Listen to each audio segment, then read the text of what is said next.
The dust never settled on Redstone Moon.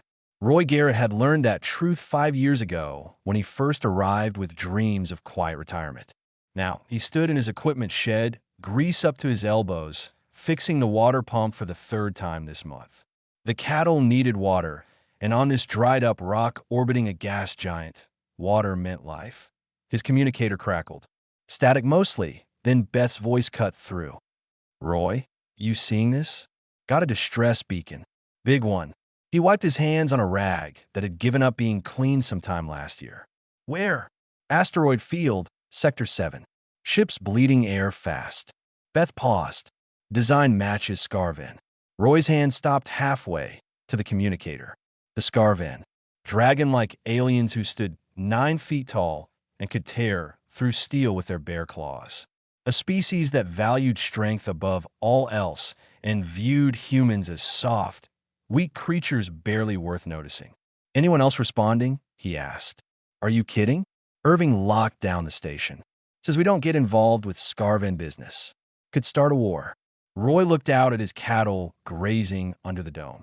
Modified Earth breeds that somehow survived in this low gravity. He had named each one. Kept them safe. That was what he did now. Kept things safe. Tell Irving I'm taking my transport out. Roy, don't be stupid. They'll kill you just for showing up. He was already walking to the landing pad. His transport was older than his ranch, held together with spare parts and stubbornness. It fired up on the second try, which counted as a good day. The asteroid field glittered with ice crystals and debris. His scanner picked up the Scarvan vessel immediately. Massive thing, elegant curves, and alien metals that seemed to absorb light. A hole in the port side vented atmosphere and frozen clouds. Roy brought his transport alongside, magnetic clamps engaging with a thunk that echoed through his small cabin. He pulled on his environment suit, checked the seals twice, and grabbed his emergency medical kit. The kit was meant for cattle, but biology was biology. The airlock hissed open.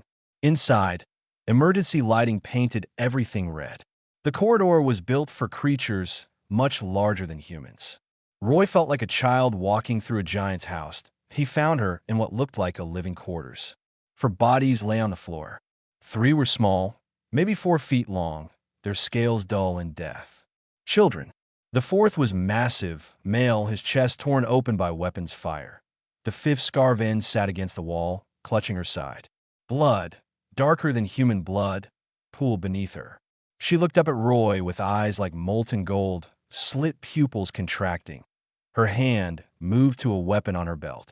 Easy, Roy said, hands visible, kit held loosely. I'm here to help. She laughed, a sound like rocks grinding together. Human, you think you can help me? You think I would accept help from prey species? Think what you want. But you're dying, and I have medical supplies. He knelt slowly, keeping distance between them. I've patched up worse injuries on creatures bigger than you. These are my children, she said, voice breaking. My mate, poisoned by my own clan. Assassinated because we spoke against corruption. Her weapon trembled. I should kill you for the insult of witnessing my shame. Roy opened his kit. You could. Or you could let me stop that bleeding so you can get revenge on whoever did this. She stared at him. Minutes passed. Finally, her hand moved away from the weapon. He worked quickly.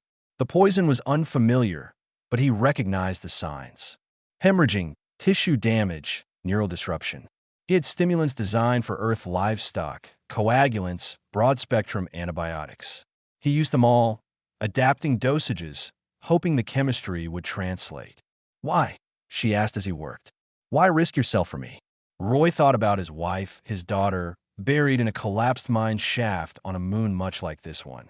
Thought about how no one had come to help. How he had dug with his bare hands until they bled. Because someone should, he said simply. She studied him with those golden eyes. I am Lyra, of the Red Sky clan. Or I was before they murdered my family. Roy Garrett. I run cattle on Redstone Station. Cattle. She made a sound that might have been a laugh or a sob. The mighty Scarvan, brought low by a cattle farmer. He finished sealing the worst wound. Can you walk? Where would I go? My ship is dying.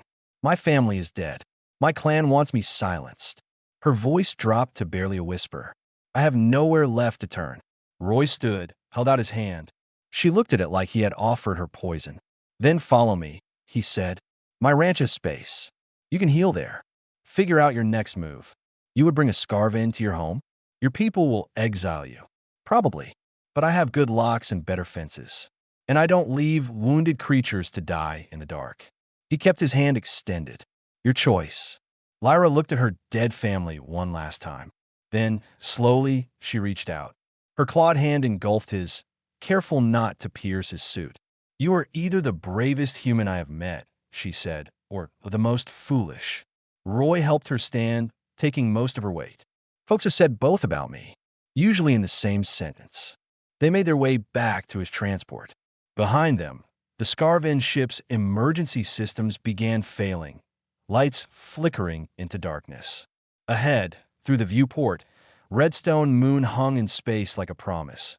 Lyra looked at the small, battered transport that would carry her to safety. What have I done? She whispered. Roy fired up the engines. Survived. That's enough for today. As they pulled away from the dying ship, neither of them saw the long-range sensor pulse that had just broadcast their location across the system. The hunters were already calculating their approach. 3 days passed before Beth finally confronted Roy at the ranch perimeter. She stood with her hands on her hips, wrench still tucked in her belt, looking like she wanted to use it on his skull. You brought a Scarven here. An actual Scarven. To Redstone. Roy continued checking the fence line, testing voltage with a handheld meter. The barrier hummed with enough current to discourage the local wildlife and apparently nosy mechanics. Needed somewhere to recover. Recover? Roy, these things eat species like us for breakfast. They conquer planets. They make weapons that can crack moons. Beth followed him along the fence. And you brought one to your ranch like a stray dog. She was dying. Good. One less dragon to worry about. Roy stopped, turned to face her. Beth, you helped pull my family out of that mine. You held my hand at the funeral. You telling me I should have left her there. Beth's expression softened, but only slightly. That's different. Your family was human. This is a Scarven. This is someone who watched her children die. Roy's voice was quiet. Biology doesn't change that kind of pain. Inside the ranch house, Lyra sat in what had been the storage room. Roy had cleared it out, brought in reinforced furniture that could handle her weight. She stared at the walls, at the containment that now defined her existence. The shame burned hotter than her injuries. I end Scarven culture. Accepting help was weakness. Relying on others meant you had failed. And relying on a human, a species her people dismissed as fragile and irrelevant, was beyond comprehension. She heard Roy's footsteps before he knocked. Even that was strange. A Scarven would have simply entered. This human asked permission in his own home. Come in, she said. Roy entered carrying a tray with food. Not the nutrient paste she expected, but real food. Cooked meat, vegetables grown in his greenhouse, water purified from the moon's deep ice. Figured you might be hungry, he said, setting it down. Don't know what Scarven eat exactly, but meat's usually safe. Lyra looked at the offering. You do not have servants to bring food. Just me here. Had a wife once, a daughter. Mining accident took them both. He said it simply, without self-pity. Been just me and the cattle since. You live alone? By choice. Roy shrugged. Didn't start that way. Just ended up here. He pulled up a reinforced chair, sat down like he planned to stay. Tell me about your family. If you want. No one had asked. Not even other Scarven would ask. You buried your dead, swallowed your grief, moved forward. That was the way. But something about Roy's calm presence, his patient waiting, loosened something in her chest. My mate was named Drex. He believed our clan had lost its way. We used to be protectors, defenders of the weak. Now we just take, conquer. He spoke against the clan leaders. She touched the healing wound on her side. They poisoned our meal, shot him when he tried to fight back, killed our children to remove his bloodline. I'm sorry, Roy said, and meant it. Why? You did not kill them. No, but I know what it's like to lose everything. He stood, walked to the window. Outside, the cattle grazed peacefully under the biodome. When my family died, I wanted to die too. Thought about it every day for a year. Then one morning, I found a calf stuck in the fence. Sick, half dead. Would have been easier to shoot it. But I didn't. Spent 3 days nursing it back. And when it finally stood up and walked, I realized something. What? Lyra asked despite herself. That sometimes saving something else saves you too. Before Lyra could respond, Roy's communicator buzzed. His expression darkened as he listened. Understood. I'll be ready. He turned to Lyra. We have a problem. Long-range sensors picked up 3 Scarvan warships entering the system. They're broadcasting on all channels asking about you. Lyra's blood went cold. Hunters. My clan sent hunters to finish what they started. How long do we have? They will reach Redstone within 2 days. Maybe less. She stood, ignoring the pain in her side. I must leave. If I stay, they will destroy your settlement to get to me. Where would you go? It does not matter. I'm already dead. This just delays it. She moved toward the door. I will take one of your small transports. Make it look like I stole it. Tell them you tried to stop me. Roy blocked her path. At 9 feet tall, she could have moved him easily, but something in his stance made her hesitate. Or, he said, you could stay. We could prepare. Prepare? Human, you do not understand. These are not merchants or explorers. These are clan warriors bred for killing. They will not negotiate. They will not show mercy. Then we'll show them what humans do when someone threatens our home. Lyra stared at him. You would fight my people? For me, this ranch is sanctuary. You're under my protection now. That means something. It means you will die. Roy smiled, and for the first time, Lyra saw something dangerous in his eyes. You know what humans call Earth? We call it Death World. Everything there is trying to kill you, whether that can freeze you solid or burn you alive. Animals with venom, teeth, claws. Diseases that wipe out millions. Humans survived all of it. We're adapted for survival. The Scarvan are warriors, and humans are survivors. There's a difference. He walked to a cabinet, opened it. Inside were weapons, not fancy or alien, but practical Earth designs. I wasn't always a rancher. Did 20 years in Earth's military before I retired here. Special operations. Lyra felt something shift in her understanding of this human. You have fought before. More than I care to remember. Thought I was done with it. You checked a rifle, movements practiced and efficient. But I learned a long time ago that sometimes the only way to protect what matters is to fight. Old Walt, the water farmer from the northern plots, arrived an hour later. Then Beth, still angry but loyal. A few others from the settlement, not many, but enough. They gathered in Roy's ranch house, looking at the Scarvan with various degrees of fear and curiosity. This is crazy, Walt said, but he was checking his own weapon. Fighting Scarvan. We'll all die. Probably, Roy agreed. But we'll die standing. And maybe, just maybe, we'll teach them something. Lyra watched these humans prepare to defend her. A stranger, an enemy by every definition. She thought of Drex, of his beliefs that their people had lost their honor. Perhaps he had been right. Perhaps honor was not found in conquest. Perhaps these small, fragile humans understood something the mighty Scarvan had forgotten. Why? She asked Roy quietly. Why truly?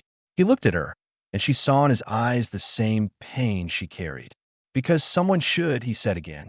That's reason enough. The Scarvan warships entered orbit like predators circling wounded prey.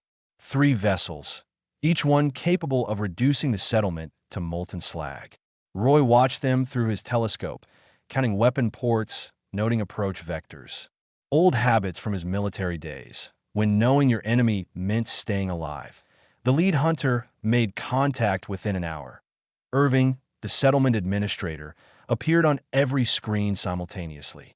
His face was pale, sweat beading on his forehead despite the climate controls. Behind him stood a Scarvan that made Lyra look small. This is Commander Dran of the Red Sky clan. Irving's voice shook. He has requested the immediate surrender of the fugitive Lyra. All residents are ordered to comply. Dran stepped forward, pushing Irving aside like furniture. His scales were darker than Lyra's, scarred from countless battles. When he spoke, his voice resonated with authority. Humans of Redstone Settlement, you harbor a criminal, one who has betrayed her clan and stolen classified information. Surrender her within 6 hours or face the consequences. Roy keyed his own transmitter. This is Roy Garrett. Lyra is under my protection. Frontier law grants sanctuary to refugees facing persecution. She stays. Dran's laugh was like boulders grinding. Frontier law? Human law means nothing to the Scarven. You're insects pretending at civilization. Maybe so, but this insect has property rights and you're trespassing. I could obliterate your settlement from orbit. You could, but you won't. Silence stretched across the channel. Roy could almost feel Dran's curiosity. And why would I not?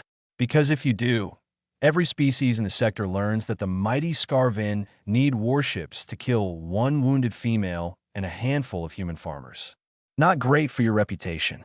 Roy kept his voice calm, conversational. Plus, you want her alive. Dead, she's just a martyr.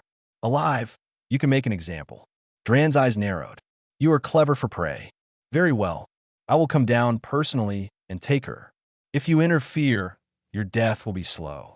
The transmission cut. Beth looked at Roy like he had lost his mind. You just challenged a Scarven commander to single combat? No, I challenged him to try and take her. There's a difference. Roy pulled up schematics of the ranch on his datapad. We have maybe 4 hours before he gets tired of waiting and comes in force. Let's make them count. They work fast. The ranch had advantages Roy had been building for years without realizing it. Water pipes ran underground throughout the property. He rerouted them, created pressure systems that could flood or freeze sections on command. The cattle fences carried charge. He boosted the voltage to lethal levels, created a maze of electrified barriers. The grain silo became a watchtower. The equipment shed became an armory. His greenhouses, reinforced to handle low pressure, became bunkers. Lyra watched the preparations with growing amazement. You had defenses already in place. Habit. You don't survive 20 years in special ops without learning to prepare. Roy climbed down from adjusting his sensor array. Earth has this saying, hope for the best, plan for the worst. What was your specialty? In the military? Roy smiled, but it did not reach his eyes.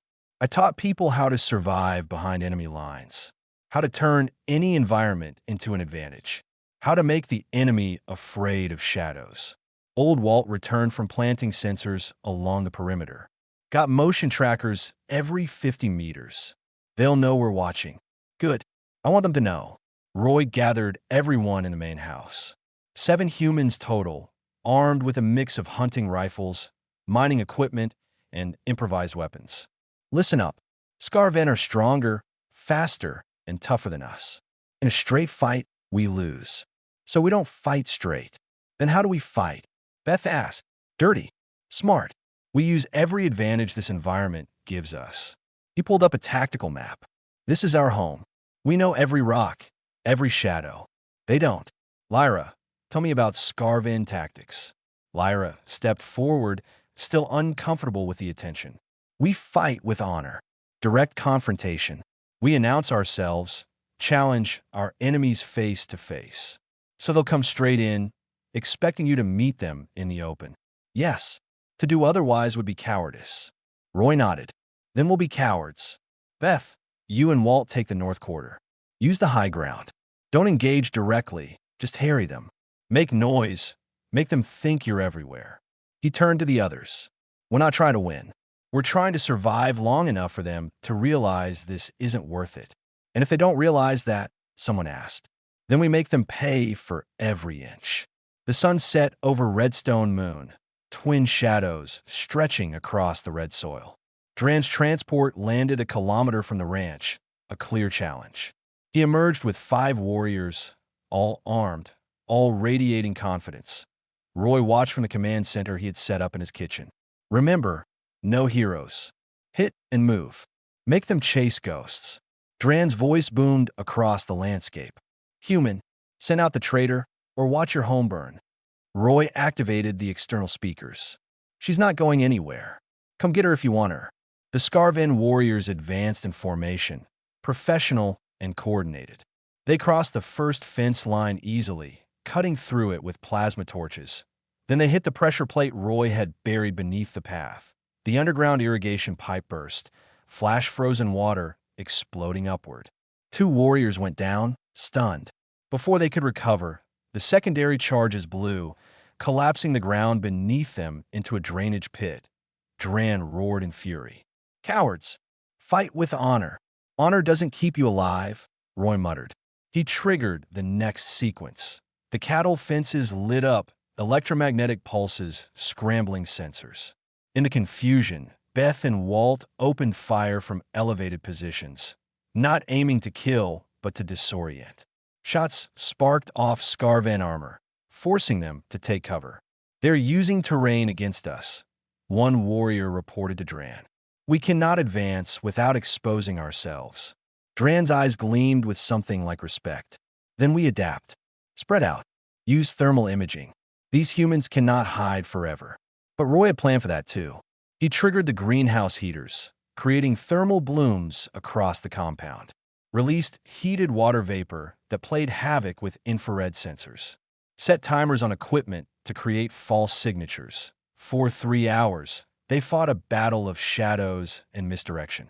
The Scarvan were superior in every physical way, but they were fighting on Roy's terms, in Roy's territory, by Roy's rules. Lyra watched from the central bunker, something breaking open inside her chest. These humans, these supposedly weak creatures, were holding their own against clan warriors through sheer cleverness and determination. Then everything went wrong that a young warrior named Krell, frustrated by the cat-and-mouse game, broke formation. He charged the main house directly, bypassing the traps through sheer speed. He reached the door before Roy could stop him. Lyra moved without thinking. She burst through the door, slamming into Krell with all her weight. They tumbled into the yard, scales scraping against armor. "Lyra!" Dran's voice carried triumph.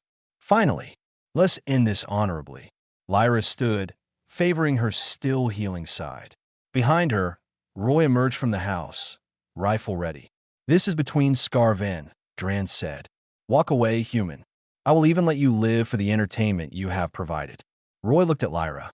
She nodded slightly. He lowered his weapon but did not retreat. Dran drew his blade, a curved weapon that glowed with molecular edges. "You have brought shame to your clan, Lyra. You have hidden behind prey species. You have abandoned honor." "No," Lyra said, and her voice was steady. "I have learned what honor truly means." Lyra faced Dran across the dusty yard. 2 Scarvan warriors in the gathering darkness. Around them, the battle had paused. Both sides watched, understanding that this moment would decide everything. "Honor." Dran circled her slowly. "You speak of honor while cowering behind humans? I speak of honor while standing with those who showed me mercy when my own clan showed none." Lyra matched his movement. "Tell me, Dran, did you know about the poison? About the children?" His hesitation was answer enough. "You knew," she breathed. "You knew they murdered hatchlings, and you did nothing." "I followed orders. The clan leaders deemed your mate a threat." "And the children? What threat were they?" Dran's scale shifted, a sign of discomfort. "Unfortunate, but necessary." Around them, the other Scarvan warriors exchanged glances. Krell, the young one who had charged the house, looked uncertain. Roy saw the moment, the crack in their unity. He lowered his rifle completely, stepped forward unarmed. "Dran," he called, "you seem like a practical warrior. Let me ask you something practical. What happens if you kill Lyra here? I complete my mission. Return to the clan victorious." "Sure, but look around." Roy gestured at his ranch, the defensive positions, the evidence of the battle. "You came with 5 warriors to take 1 wounded female. It has taken you 3 hours, and you have not even reached my front door. What story will you tell your clan leaders? That humans nearly defeated you." Dran's eyes narrowed dangerously. "Or," Roy continued, voice calm and reasonable, "you could ask yourself why Lyra is so dangerous they sent you specifically. What does she know that scares them so much? I do not question orders. Maybe you should." Roy looked at the other warriors. "Maybe you all should, because from where I stand, this smells like a cover-up. Kill the witnesses, bury the evidence, pretend the corruption doesn't exist." Krell spoke up, surprising everyone. "Commander, is this true? Were there hatchlings killed?" "Silence," Dran snapped. "Answer him," Lyra demanded. Let them hear what honor means to our clan now. Dran's blade came up. Enough talk. You die now, traitor. He lunged, faster than Roy's eyes could track. But Lyra was ready. She dodged left, using the terrain Roy had prepared. Her feet found purchase where Dran slipped on the loosened soil. She redirected his charge, sent him stumbling into the fence line. The electric charge hit him like a hammer. Not enough to kill a Scarvin, but enough to stun. Lyra did not press her advantage. Instead, she stood back, breathing hard. I do not want to kill you, Dran. I want the truth exposed. I want justice for my family. Dran rose, smoking slightly. Rage filled his eyes. You fight like a human. Tricks and traps instead of honest combat.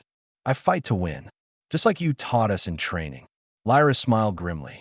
Or have you forgotten? You were my instructor once. You said the best warrior uses every advantage. That was different. Why? Because the advantage comes from humans.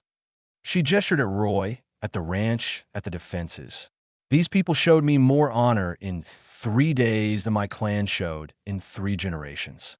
They fight for someone not their own kind. They risk their lives for a stranger. What do we fight for anymore? Conquest? Power? Greed? Krell stepped forward. I would hear more. About the hatchlings. Stand down, warrior, Dran ordered. No. Krell's voice was quiet but firm. My own hatchling was born last cycle. If the clan kills children, I would know why. The other warriors shifted, uncertain. Roy watched the dynamics change, saw the moment Dran realized he was losing control. Because you are all weak, Dran snarled. The old ways made us strong. Now sentiment makes us soft. The clan leaders were right to purge the dissenters. Purge, Lyra repeated. You admit it then. They were murdered for speaking truth. Dran charged again, but this time Krell moved to intercept. The 2 Scarvin collided with a sound like thunder. Roy pulled Lyra back as the warriors grappled. Let them settle it, he said quietly. This is bigger than just you now. The fight was brutal and short. Krell was younger, faster, but Dran had experience. Blood spattered the red soil. Then Krell did something unexpected. He stopped fighting honorably. He used Dran's own momentum against him, tripping him into another fence line, using the environment, learning from humans. When Dran rose the 3rd time, breathing hard, he looked around at his warriors. They were all watching, all questioning. The unity was broken. Fine, Dran spot. You want truth? Yes, they killed hatchlings. Yes, they poisoned dissenters. Yes, the clan is corrupt. But it is our clan, our people. Who are you to judge? I am someone who watched my children die, Lyra said. That makes me qualified. Roy's communicator buzzed. Beth's voice came through urgent. Roy, we have new contacts. Big ships entering orbit. Not Scarvin design. Roy pulled up his scanner. 3 new vessels, human military configuration. What were they doing here? The lead ship hailed on all frequencies. A woman's voice, crisp and authoritative. This is Admiral Nira of the Earth Defense Fleet. We have received reports of Scarvin incursion on human territory. All parties stand down immediately or face consequences. Dran looked skyward in disbelief. Human warships? Here. Roy was just as surprised. The Earth military rarely intervened in frontier disputes. Something had changed. Admiral Nira's face appeared on every screen. She was older, gray-haired, with eyes that had seen too many battles. Mr. Garrett, I understand you have provided sanctuary to a Scarvin refugee. Is this correct? Yes, ma'am, Roy replied. And the Scarvin present are attempting to violate that sanctuary. That's accurate. Nira turned her gaze to Dran. Commander, you are in violation of 17 interstellar treaties, including those governing refugee rights and territorial sovereignty. Withdraw immediately, or we will enforce compliance. Dran's scales flushed dark with rage. You dare threaten the Scarvin Dominion? I don't threaten. I state facts. Your clan does not control this system. This is human territory, and we protect our citizens. She paused. And those they grant sanctuary. This is outrageous. We do not recognize human authority. You don't have to recognize it. You just have to respect it. Nira's expression hardened. I have weapons locked on your vessels. You have 10 minutes to return to orbit and depart the system. Roy spoke up. Admiral, if I may, before they go, I think the galaxy should hear what Lyra has to say. About clan corruption. About murdered children. Nira considered this. You want to make this public? I want the truth public. Let every species judge for themselves. Lyra looked at Roy in shock. He nodded encouragement. Commander Dran, Nira said, you have a choice. Leave now, quietly, or stay and let this become an interstellar incident with testimony broadcast on all channels. What will it be? Dran looked at his warriors, at Lyra, at the human ships above. For the first time, uncertainty crossed his features. This is not over, he said finally. The clan will respond. Let them, Roy said. But Lyra stays here, under Earth protection. As the Scarven warriors retreated to their ships, Krell paused. He looked at Lyra, made a gesture of respect she had not seen in years. Your hatchlings died with honor, he said quietly. I will remember them. Then he too left, and the yard was silent except for wind across the red dust. Admiral Nira's shuttle touched down at dawn, engines scattering red dust across Roy's landing pad. She emerged with 2 aides, moving with the efficiency of someone who measured time in missions rather than minutes. Roy met her at the ranch house door, coffee already brewed. Earth coffee, the real thing, shipped at outrageous expense across the void. Some luxuries were worth the cost. Admiral, welcome to Redstone Ranch. Nira accepted the coffee with a nod of appreciation. Mr. Garrett, or should I say Captain Garrett, formerly of the 7th Special Operations Group. Roy's expression did not change. That was a long time ago. Not so long that you've forgotten your training, clearly. The defense you mounted here was textbook asymmetric warfare. She sipped her coffee, studying him over the rim. You made quite an impression. The recordings from that skirmish have already circulated through military channels. People are calling it the Redstone stand. I was just protecting my property. You were protecting a Scarven fugitive from her own clan. That's considerably more complicated. Nira sat at his kitchen table, gestured for him to join her. Which is why I'm here. Earth Command wants to understand what we're dealing with. Lyra entered from the storage room, moving quietly for something her size. She had been listening, of course. Roy had known she would. You want to know if I'm worth the political complications, Lyra said. Nira studied her with calm appraisal. I want to know if you're telling the truth. Earth doesn't involve itself in internal clan politics lightly. If we're backing your testimony, it needs to be solid. My children are dead. My mate is dead. That is solid enough. I'm sorry for your loss. Truly, Nira pulled out a datapad. But dead children, tragic as they are, don't necessarily prove clan-wide corruption. I need more. Lyra sat down heavily, the chair groaning under her weight. What do you want to know? Everything. Start with why your mate spoke out. For the next hour, Lyra talked about Drex, who had been a clan enforcer before developing a conscience, about the raids on civilian settlements, the slave trade disguised as prisoner transfers, the systematic elimination of dissenting voices, about documents he had collected, evidence he had hidden.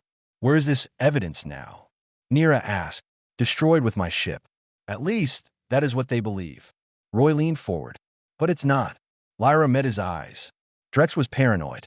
He kept backups, encrypted, scattered across multiple data caches throughout the sector. She paused. I know where they are. Nira's expression sharpened. You're saying you have proof? Actual, verifiable proof of crimes committed by Scarven clan leadership? Yes. Locations of slave facilities. Financial records showing embezzlement of clan resources. Communication logs ordering assassinations. Lyra's voice was steady. Everything Drex died trying to expose. Then why haven't you retrieved it? Because I was dying when Roy found me. Because I was alone, hunted, and had nothing left to live for. Lyra looked at her claws, still stained with blood from the fight with Dran. Because I had given up. Roy spoke quietly. But you're not giving up now. No. Something hardened in Lyra's eyes. Now I want justice. For Drex. For my children. For every innocent the clan has destroyed in the name of power. Nira considered this. If we help you retrieve this data, if we make it public, it won't just embarrass the Red Sky clan. It will destabilize Scarven politics across multiple systems. There will be consequences. Good, Lyra said simply. Over the next week, Redstone Ranch transformed from a quiet cattle operation into something else entirely. Earth military technicians arrived with communications equipment, security systems, analysis gear. They set up a command post in Roy's barn, treating the widow of a Scarven warrior like an intelligence asset worth protecting. Because she was, the first data cache was on a mining station 3 systems away. Lyra provided the encryption keys. The information they recovered was devastating. Names, dates, locations. A systematic catalog of clan crimes stretching back decades. Beth watched the activity from her usual perch on Roy's fence. You realize this place will never be quiet again, right? You're in the middle of an interstellar scandal now. Roy shrugged. Quiet's overrated anyway. You're enjoying this. The old soldier coming out of retirement. No, Roy's voice was flat. I hate every second of it. But it's necessary. For Lyra, for what's right. The second cache revealed something unexpected. Evidence that other clans knew about the Red Sky corruption and had done nothing. Some had even participated, sharing in the profits from illegal operations. Admiral Nira called a meeting in the command center. This is bigger than we thought. We're not looking at one corrupt clan. We're looking at a systemic problem within Scarven leadership. Then expose all of it, Lyra said. Let the galaxy see what my people have become. If we do that, we risk a major political crisis. The Scarven Dominion might see it as an attack. We could be looking at war. Roy had been quiet, listening. Now he spoke. Or we could be looking at reform. Change from within. Everyone turned to look at him. What do you mean? Nira asked. Dran's young warrior, Krell. He questioned orders. He fought his own commander when he learned the truth. That means there are Scarven who want things to change. Roy pulled up communication logs on the main screen. We've been receiving messages. Coded transmissions from Scarven across multiple systems.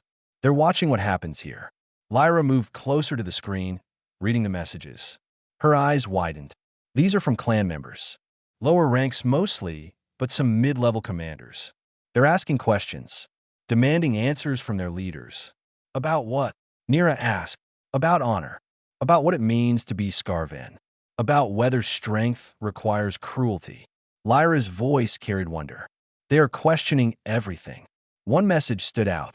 It was from Krell. The human's words haunt me. What are we fighting for? I watch my hatchling sleep and wonder what clan she will inherit. I do not want her to learn that might makes right.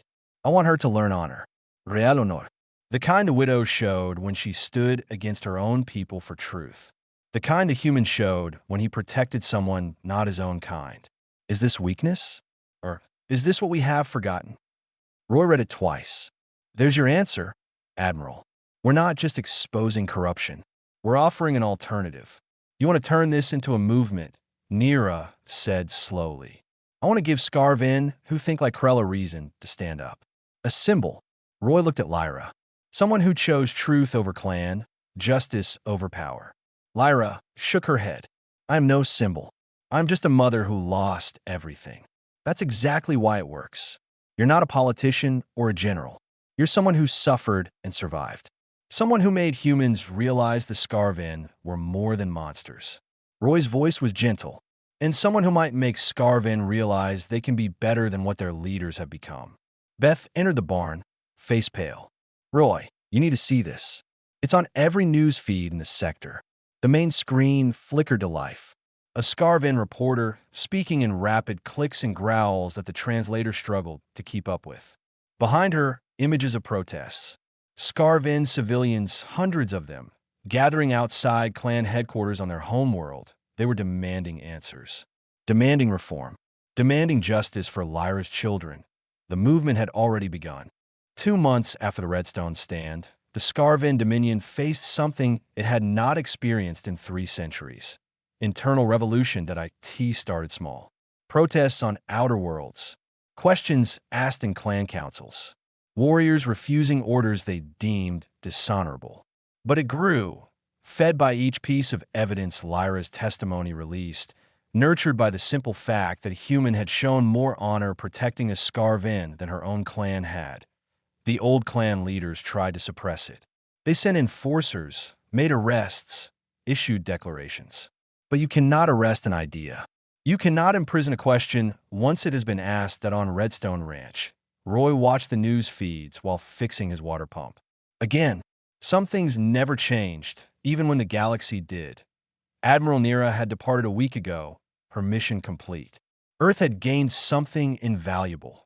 Proof that humans could be more than junior partners in galactic affairs. They could be leaders, protectors. The conscience others had forgotten. Lyra emerged from the barn where she had been working with the cattle. She moved easier now, wounds fully healed, but something else had changed too. She carried herself differently, with purpose. 3 more messages, she said, holding a datapad.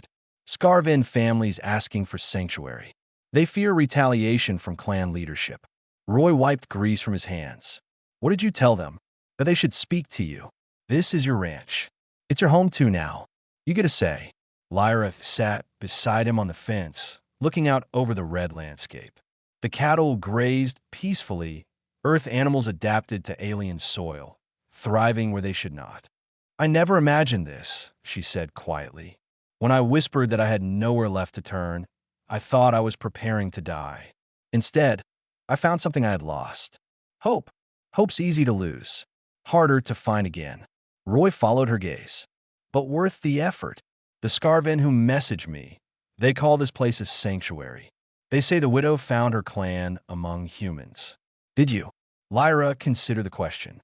The Scarven word for clan means bloodbound, family by birth. But humans have another concept, family by choice. I think I prefer your version. Roy smiled. Me too. The communicator buzzed. Beth's voice came through. Roy, you're going to want to see this. Live feed from the Scarven homeworld. They rushed to the command center, now a permanent fixture in the barn. The screen showed the capital city, massive structures of crystal and metal. In the central plaza, thousands of Scarven had gathered. The front stood Krell. He had grown in confidence. This young warrior who had questioned his commander. Now he addressed the crowd. His words transmitted across the sector. We were taught that strength is everything, that showing mercy is weakness, that protecting the strong and discarding the weak is natural order. His voice carried across the plaza. But I have seen another way. I have seen a human risk his life for a stranger. I have seen that stranger choose truth over survival. I have seen that real strength protects. Real honor serves. Real power uplifts. The crowd listened, silent. The clan leaders say Lyra is a traitor. They say the human corrupted her. But I was there. I saw her stand for her murdered children. I saw him stand for her when no one else would. And I ask you, who showed more honor that day? The clan that kills children or the human who saved their mother? A roar went up from the crowd. Not all voices, but enough. The debate had shifted. In another part of the city, the clan leadership watched. Their power, built on fear and tradition, cracking under the weight of simple questions. What is honor? What is strength? What are we fighting for? One by one, over the following weeks, things changed. The Red Sky clan leadership was removed, tried by their own people for crimes that could no longer be hidden. Other clans followed, internal reforms spreading like fire. The Scarven Dominion did not collapse, but it transformed painfully, slowly, into something new. Not all were happy with the changes. Some fled to the outer territories. Some swore vengeance on Lyra and all who sheltered her. But they were fewer now, voices of the past shouting into a future that had moved on. On Redstone Ranch, new arrivals came weekly. Scarven who could not go home. Scarven who chose not to. Families, individuals, refugees from a culture at war with itself.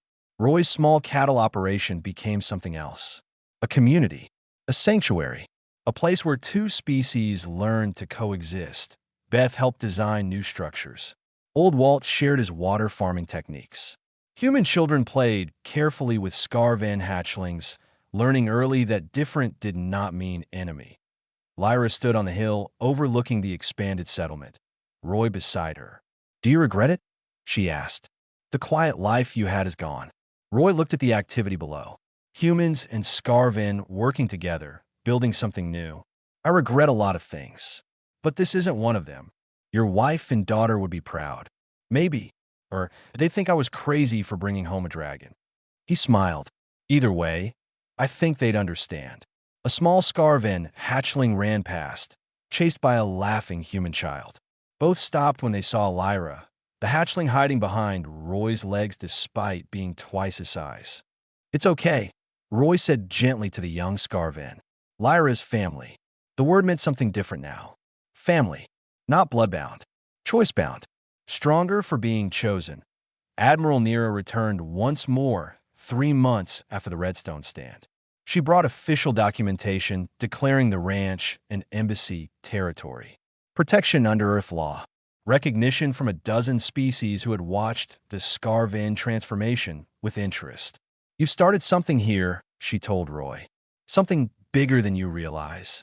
I just helped one person who needed it. That's how all great changes start. One person, one choice, one moment of compassion. She looked at Lyra. The Scarvin Reformation, historians are calling it. They'll study this for centuries. Lyra shook her head. They should study him. The cowboy who said, "Follow me," when I had nowhere else to turn. They'll study you both. The widow who chose truth. The human who chose to protect her. Together, you rewrote what everyone thought they knew about both your species. After Nera left, after the formalities were complete, Roy and Lyra sat on the fence as the sun set. Twin shadows stretching across red soil, alien and human, watching the stars emerge. What do we do now? Lyra asked. Roy thought about it. About the messages still coming in. About the refugees still arriving. About the children playing below who would grow up knowing different could mean friend. We keep going. Keep building. Keep showing that there's another way. He stood, offering his hand. Same thing we did that first day. We survive. We protect. We make tomorrow better than today. Lyra took his hand, careful with her claws. The clan I left called that weakness. Good thing you found a better clan. They walked down to the settlement together, widow and cowboy, heading home. Above them, ships came and went, carrying news of the little ranch on Redstone Moon, where two species learned that strength without compassion was just cruelty, and that true honor meant protecting those who could not protect themselves. The cattle lowed in their pens, earth animals on an alien world, thriving because someone cared for them. Scarvin and human children laughed together, learning young that fear was taught, not born. And in a small house made of local stone and earth metal, in a room that had once been storage, Lyra laid flowers on a holographic memorial. 3 small Scarvin children and 1 brave male, gone but not forgotten. They would have liked it here, she whispered. They would have liked him. Outside, Roy was teaching a young Scarvin refugee how to repair a fence. Patient, practical, treating her like family because that was what she was now. Choice-bound. Sanctuary given. The galaxy kept turning. Wars were fought. Empires rose and fell. But on one small moon, in one small settlement, something simple and profound took root. The understanding that sometimes the only family that matters is the one you choose. That sometimes a stranger's compassion means more than a blood relative's cruelty. That sometimes, when you have nowhere left to turn, someone will say, "Follow me," and mean it. And that is how the mighty Scarvin learned honor from a human cowboy, and how a widow found her home among the stars.